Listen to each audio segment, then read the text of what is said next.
오늘 말씀 제목은 인간이 알 수 없는 하나님의 능력이라는 제목으로 말씀을 나누기 원합니다.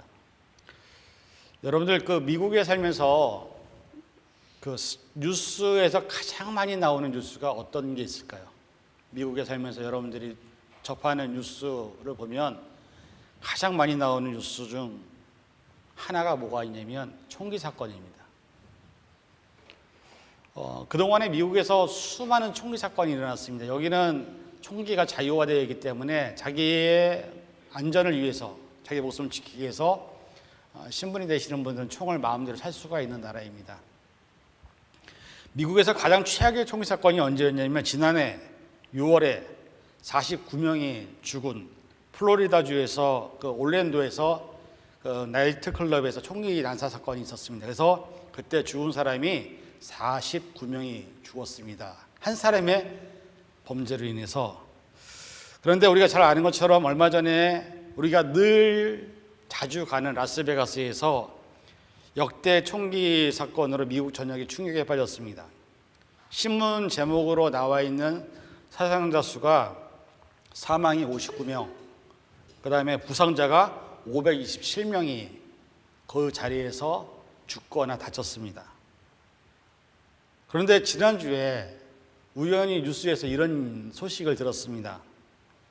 그 총기 난사 사건이 있었던 라스베가스에서 겨우겨우 목숨을 살아났던 부부가 있었는데 이 부부가 극적으로 거기서 살아남았잖아요. 59명이 죽고 527명이 부상을 당했던 그 현장에서 살아남았던 이 부부가 자기네 집 주변에서 교통사고로 둘 다 죽었습니다.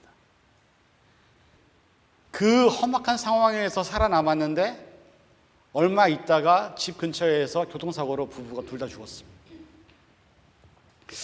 어떻게 보면 그 부부는 결국 죽을 수밖에 없는 것이었나 하는 생각. 그리고 이번에 우리가 알고 있는 것처럼 한국에도 김주혁이라는 배우가 갑자기 교통사고가 나서 죽었죠. 그러면서 사람이 참으로 자신의 앞날을 알지 못하는 존재구나 하는 것을 다시 한번 제가 깨달았습니다. 저도 지난 주일에 한국에서부터 알고 계셨던 권사님께서 소천하셔서 장례식에 갔다 오면서 참으로 인생이 무엇인가라는 생각을 해보는 시간을 가졌습니다. 사람이 죽으면 아무것도 아닌데 이 세상에서 그렇게 우리가 왜 이렇게 아둥바둥하게 사는지, 누군가는 그러더라고요. 사랑하면서 살아도 우리에게 주어진 시간은 모자란 시간인데 그 짧은 인생을 살면서 서로에게 아픔과 상처와 힘들고 어려운 시간을 보내고 있는 우리의 모습을 보면서 이런 모습으로 사는 것을 하나님께서 정말 원하실까? 우리들에게 저는 좀 묻고 싶은 생각을 하게 됩니다. 잠언 20장 24절에 있는 말씀 같이 읽어볼까요? 시작. 사람의 걸음은 여호와로 말미암나니 사람이 어찌 자기의 길을 알 수 있으랴. 우리는 우리의 앞날을 알 수 있는 존재가 아닙니다. 제가 늘 밑버릇처럼 요즘 그러는데 하나님이 내일 저 부르시면 저는 가요. 여러분 못 만나요. 자녀들이 부모님을 떠나보낼 때 가장 마음이 아픈 게 더 이상 이제는 사랑하는 부모님의 얼굴을 볼 수 없다라는 거. 땅에 묻히고 썩어져 가면 그러면 더 이상 그 엄마의, 그 아빠의 얼굴을 볼 수 없는 것이 우리의 모습입니다. 잠언 기자의 말씀처럼 사람이 어찌 우리의 길을 알 수 있겠습니까? 여러분이나 저나 우리의 앞날을 우리가 모릅니다. 어떤 모습이 올지, 어떤 환경이 올지, 어떤 상황이 올지를 모르고 살아가는 게 저와 여러분입니다. 그런데도 불구하고 하나님도 안 찾고 하나님께 기도하지도 않고 제가 이런 모습을 보면서 정말 대책 없이 간이 큰 사람들이 우리 성도들이라는 생각을 했습니다. 우리는 제가 느끼기엔 그래요. 여러분 참 간 크신 분들이에요. 캘리포니아에 그렇게 비건이 온다고 수없이 뉴스를 하고 있는데 꿋꿋하게 이 캘리포니아에서 살고 있는 여러분들 간 큰 사람들입니다. 예전에 유모 중에서 간 큰 남편에 대한 유모가 나온 적이 있습니다. 사실 저는 제가 간이 큰 편인지 안 편인지 모르겠지만 인터넷에서 그래서 한번 찾아봤습니다. 간 큰 남편은 어떤 남편인가? 이렇게 나와 있더라고요. 여러분들 나중에 결혼하게 되면 간 큰 남편인지 아닌지 한번 체크해 보세요. 밤늦게 들어와서 감히 아내한테 밥을 차려달라고 하는 남편이 강 큰 남편이고요. 반찬 없다고 투정하는 남편이 강 큰 남편이고요. 아내가 외출하는데 어디 갔냐고 묻는 남편이 강 큰 남편이고, 아내가 잔소리할 때마다 말대꾸하는 남편이 강 큰 남편이고, 아내가 때리는데 피하는 남편도 강 큰 남편이고, 아내가 연속극을 보는데 TV 채널을 마음대로 돌리는 것도 강 큰 남편이라고 얘기를 하더라고요. 저는 이 기사를 보면서 참 이 세상의 남자들 참 불쌍하다. 나도 참 불쌍한 삶을 살고 있구나. 그런데 보니까는 간 큰 아내도 있어서 제가 세 가지만 소개해드립니다. 간 큰 아내는 어떤 아내냐? 부부 동반 모임에 가서 목청껏 원샷을 외치는 아내, 남편을 옆에 두고서 밤새도록 딴 남자랑 채팅을 하는 아내, 그리고 남편 몰래 남편 이름으로 생명보험을 걸어놓는 아내는 간 큰 아내라고 인터넷에 나오더라고요. 위험천만한 나라에 살면서 간이 너무 커서 위험하다고 아무리 얘기를 해도 반응하지 않다가 결국 내 주변에 누군가가 죽거나 다쳐야만 정말 위험한가라고 조금이나마 느끼는 그런 삶을 우리가 살고 있지 않은가. 그런 아마 여러분들은 간이 큰 이민자들의 삶이 아닌가라는 생각을 해봅니다. 오늘 설교 제목은 인간이 헤아릴 수 없는 하나님의 능력이라는 제목입니다. 제가 설교 제목 준비를 하면서 간이 큰 남편들에 대한 얘기를 하다가 문득 그런 생각이 들었습니다. 간이 큰 성도들도 분명히 있겠구나. 그러나 인터넷에 안 나와 있길래 제가 나름대로 정리를 했습니다. 간이 큰 성도는 어떤 성도일까? 첫 번째, 내가 원하는 것만 달라고 하는 사람들, 간 큰 성도입니다. 두 번째, 하나님을 내가 다 안다고 얘기하는 사람들도 간이 큰 성도입니다. 세 번째, 내가 현재 가지고 있는 것을 자랑하는 성도들도 간이 큰 성도들입니다. 네 번째, 내가 구원받았다고 하면서도 아무것도 하지 않는 사람들도 간이 큰 사람들입니다. 다섯 번째, 믿음이 있다고 하는데 말로는 맨날 불가능하다고 안 된다고 못한다고 하는 사람들도 간 큰 성도입니다. 여섯 번째, 하나님이 내게만 말씀하신다고 하는 것도 간 큰 성도입니다.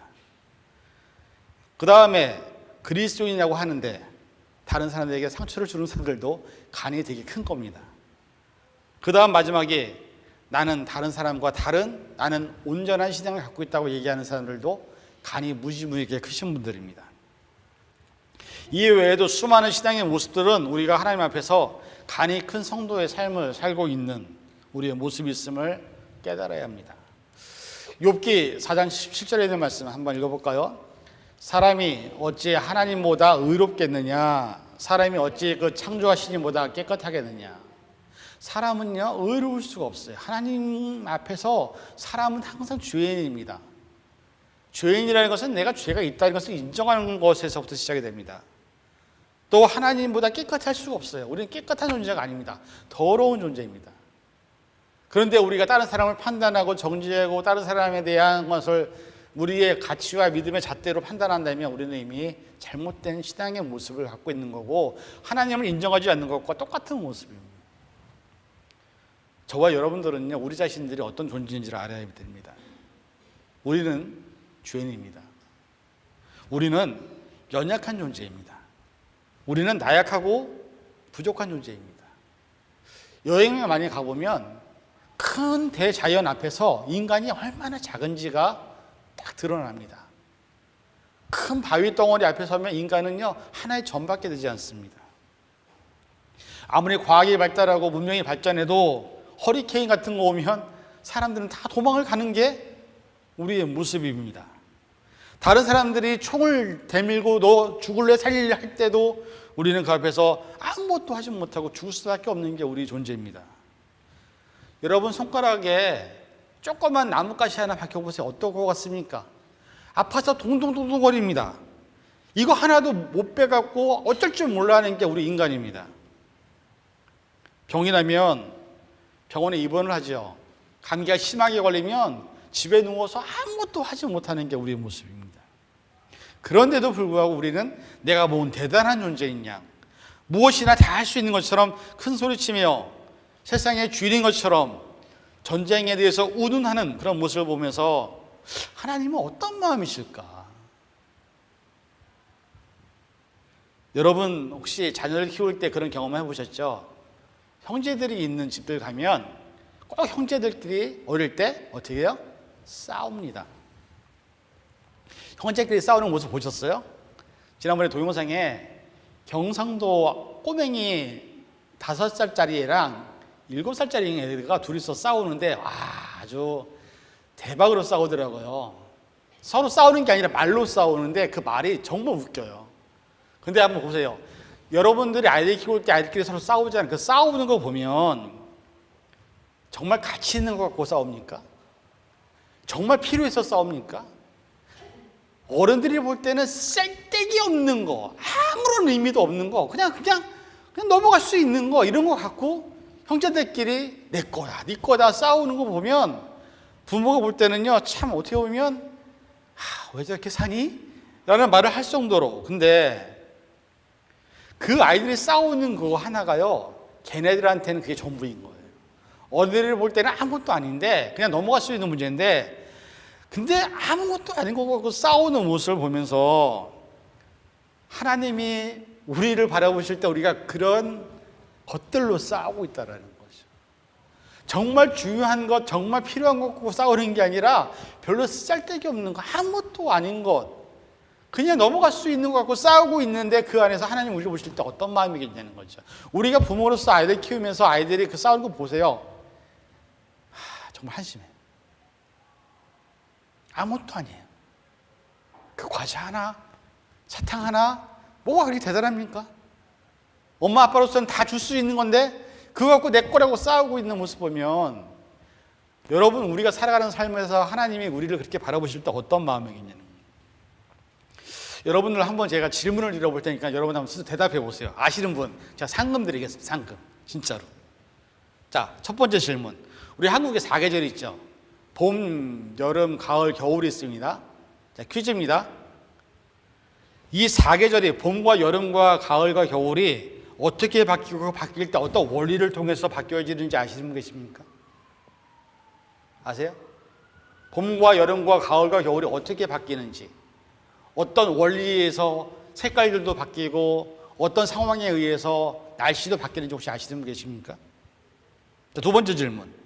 하늘에 수많은 별들이 있습니다. 그 별들이 어떤 궤도로 움직이며 서로에게 어떤 영향을 주는지 여러분 알고 계십니까? 세 번째, 우리의 몸이 어떻게 구성이 되어 있는지, 또 어떻게 이 몸 안에서 서로가 작용하고 있는지 여러분 알고 계십니까? 아시는 분? 제가 100불 드릴게.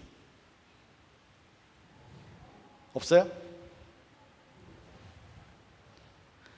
늘 우리에게 다가오는 질문이지만 이 질문 안에는 얼마나 많은 원리와 규칙과 아직도 인간이 풀지 못한 비밀들이 많은지 우리는 알고 있습니다. 결국 인간은 유한하고 자연의 법칙도, 자연의 섭리도, 우주의 원리뿐 아니라 우리의 몸도, 우리 가족의 마음도 잘 모르는 존재가 바로 우리라는 사실입니다.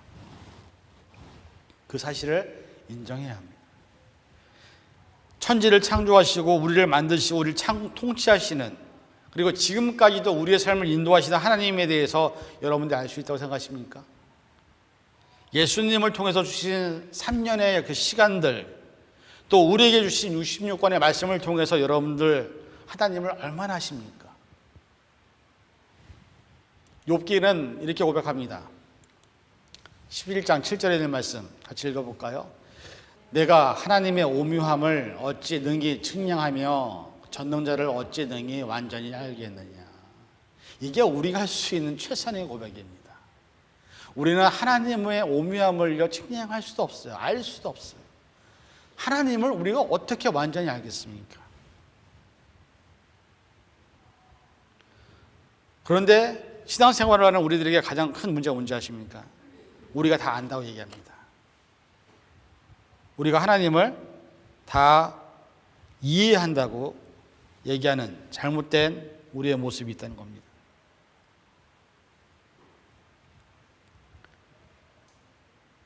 욥기의 고백처럼 저와 여러분들은요, 하나님을 알 수 있는 존재가 아닙니다. 우리의 머리로 예수님을 이해하고 하나님을 이해한다고 해서, 그것을 증명한다고 해서 얼마나 그것이 이루어질 수 있겠냐는 겁니다. 시편 145편 3절에 있는 말씀 같이 읽어볼까요?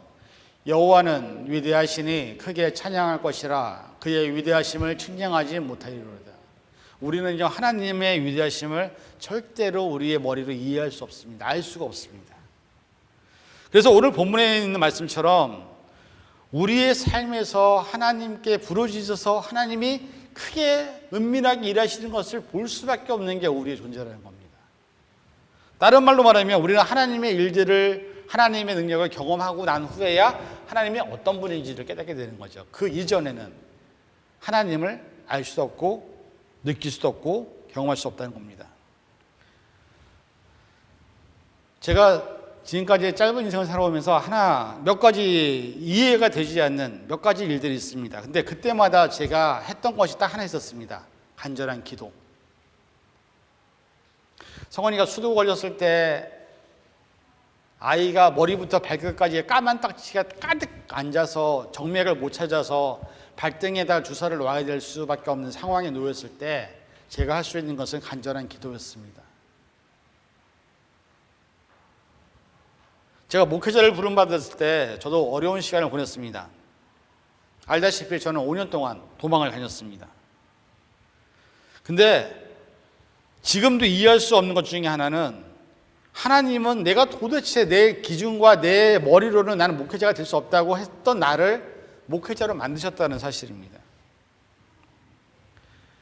도망을 다니면서 계속해서 제가 너무 하나님이 나를 부르시는 것을 아는데 거기에 응답하기가 싫었습니다. 왜? 첫째, 목회자는요, 우리 예배 드릴 때 가장 많이 하는 게 뭐예요? 목사님이나 전도사님 나오셔서 제일 먼저 하는 게 찬양 인도를 하잖아요. 근데 저는 아직까지 악보를 못 보거든요. 악보를 못 읽어요, 저는. 그 다음에 악기를 다룰 수 있는 게 하나도 없어요. 또 다른 사람들 앞에서 떳떳하게 이렇게 자신 있게 얘기를 한 적이 별로 없었습니다, 옛날에는. 그런 존재인데 하나님이 너무 부르시니까 제가 40일 금식 기도도 한 것도 아니었고요. 그 다음에 작정 기도를 한 것도 아닙니다. 그냥 군대에서 근무 쓰면서 마음속으로 하나님이 정말 뭔가 하나 보여주시면 내가 그 다음부터 하나님의 뜻대로 하겠습니다라고 그냥 터놓듯이 했던 기도를 하나님은 들으셨더라고요. 그리고 그걸 통해서 하나님이 저를 하나님의 일꾼으로 삼으시는 경험을 하게 됩니다. 그 당시 제가 있었던 부대에서 교회를 관리하는 군종 사병을 선발해서 교회를 관리하게 했었는데 저희 부대에서 이미 저보다 다른 선임병이 먼저 내려갔거든요. 근데 제가 그 기도를 그냥 마음속으로 하고 난 다음에 2주 후에 갑자기 연대장이 저를 불러서 저를 교회 관리병으로 내려보내고 그 사람을 도로 올려보냈습니다. 그리고 제가 한 게 뭐였냐면 매일마다 새벽에 있는 새벽기도회를 인도를 하고 주일학교 학생부를 관리하고 부대에서 내려와서 예배드리는 군인들을 관리하고 목사님이 안 계실 때는 설교를 해야 되는 목회자와 같은 일을 하게끔 하셨습니다. 그런 상황이 되니까 더 이상 변명할 수가 없더라고요. 왜? 눈에 딱 보이게 해주시니까. 그리고 지금까지 왔습니다. 그때가 언제였냐면 1994년도였습니다. 1994년도에 하나님을 그렇게 만나고 이후로 2017년도까지 하나님은 그때마다 필요한 것들을 주셨습니다. 욥기 9장 10절에 있는 말씀 같이 읽어봅니다. 측량할 수 없는 큰 일을, 셀 수 없는 기이한 일을 행하시느니라. 이 일은 저에게만 나타난 일이 아니라 여러분의 삶에도 하나님이 측량할 수 없는 큰 일을 주셨고 할 수 없는 많은 일들을 주신 것을 여러분들도 압니다. 하나님은 그렇게 일하시는 분입니다. 우리가 생각할 수 없는, 자, 여러분에게 한번 물어볼게요. 여러분은 여러분 자신에 대해서 얼마나 알고 계십니까? 여러분 자신에 대해서 어떤 사람인지, 내가 어떤 존재인지, 어떤 능력이 있는지, 어떤 마음이 있는지, 앞으로의 꿈과 희망에 대한 기대를 하고 사는 정도가 우리 자신들이 어떤 존재인지를 설명할 수 있는 기준이 될 수 있지만 정말로 물어보고 싶은 것은 여러분의 자신에 대해서 여러분 정말 잘 알고 계십니까? 자신의 인생을 하루하루 살아가고 있고 성공을 위해서 더 나은 삶을 위해서 치열하게 살아가면서도 사람은 내가 누구인지, 내가 뭘 잘하는지, 내가 뭘 하고 싶은지, 무엇이 부족한지를 명확하게 대답할 수 없는 존재가 바로 납니다. 그런데 중요한 것은 여러분들이 알고 있는 여러분 자신의 모습이 전부가 아니라는 거죠.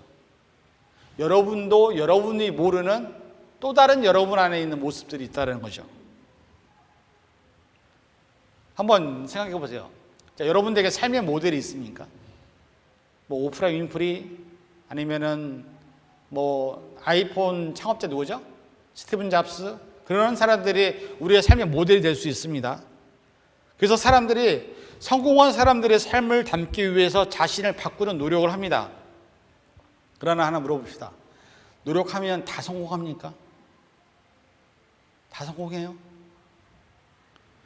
어떤 사람들은 자기 자신을 너무나 잘 알아서 나름대로 내 머리로 계획을 세우고 플랜을 짭니다.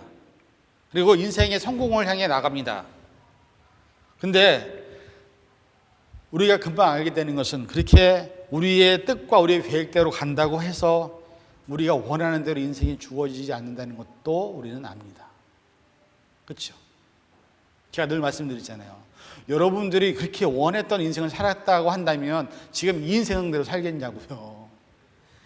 제가 목회자로서 목회에 대한 꿈이 있었다고 한다면 지금 이렇게 목회하지는 않을 겁니다. 근데 이 또한 뭐예요? 하나님께서 인도하시고 여기까지 이끄시는 하나님의 훈련인 것을 깨달아야 됩니다. 사람은 롤모델을 만들어서 자기가 롤모델처럼 성공하고 싶은 사람도 있고, 자기가 인생을 계획해서 그대로 가고 싶은 사람도 있는데 안 되는데 왜 안 될까요?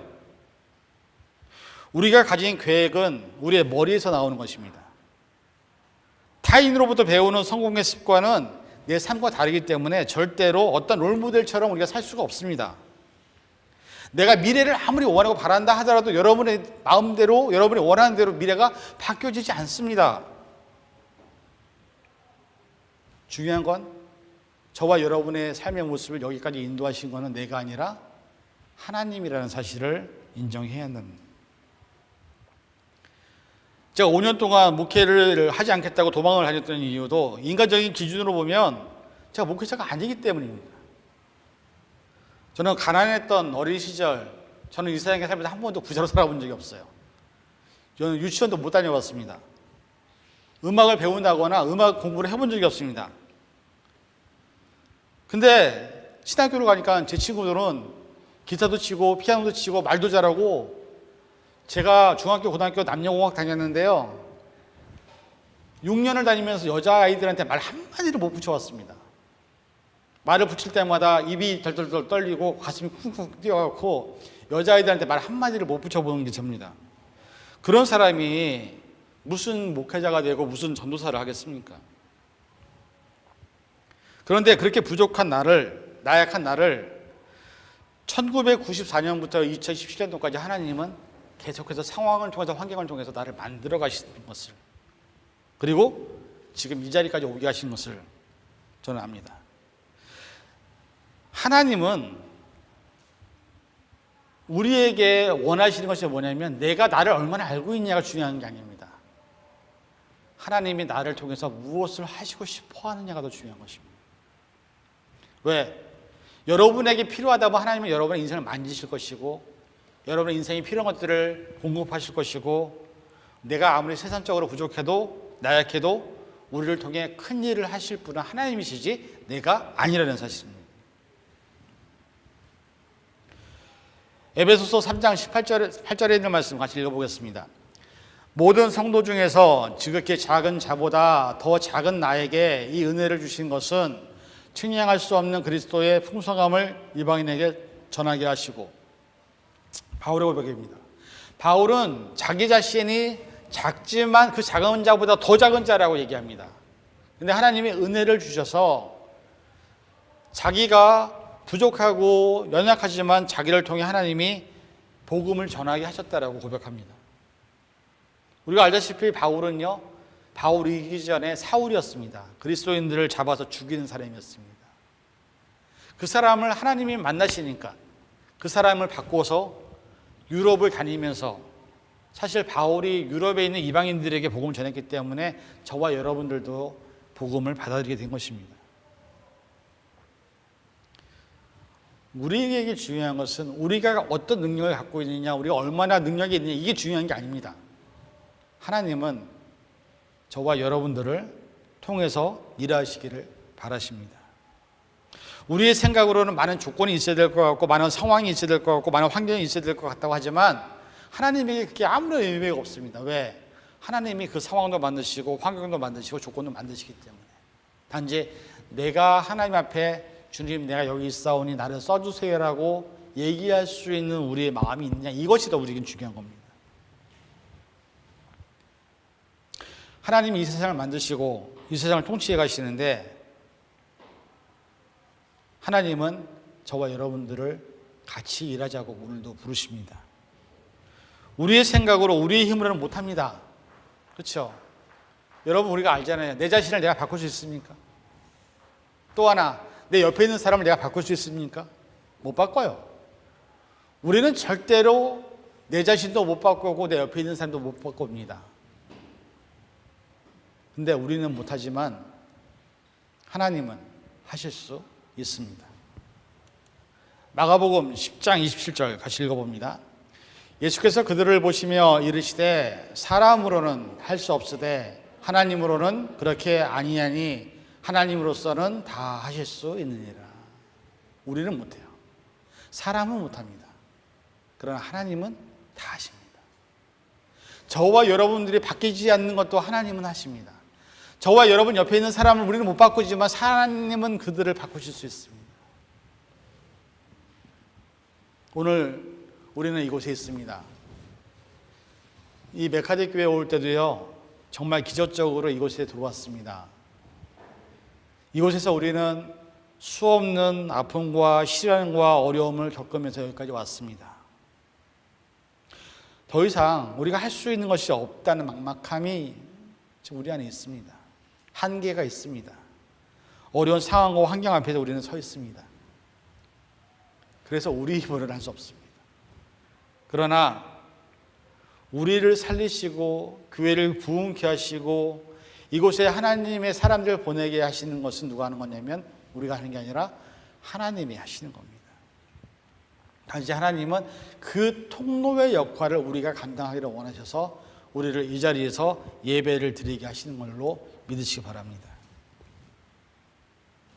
하나님이 일하시기 위해서 가장 중요한 것 한 가지, 예레미야 33장 3절에 있는 말씀에 처음에 나온 게 뭐예요? 너는 내게 부르짖으라. 그리하면 하나님의 놀랍고 기이한 일들을 보이리라 말씀하셨습니다.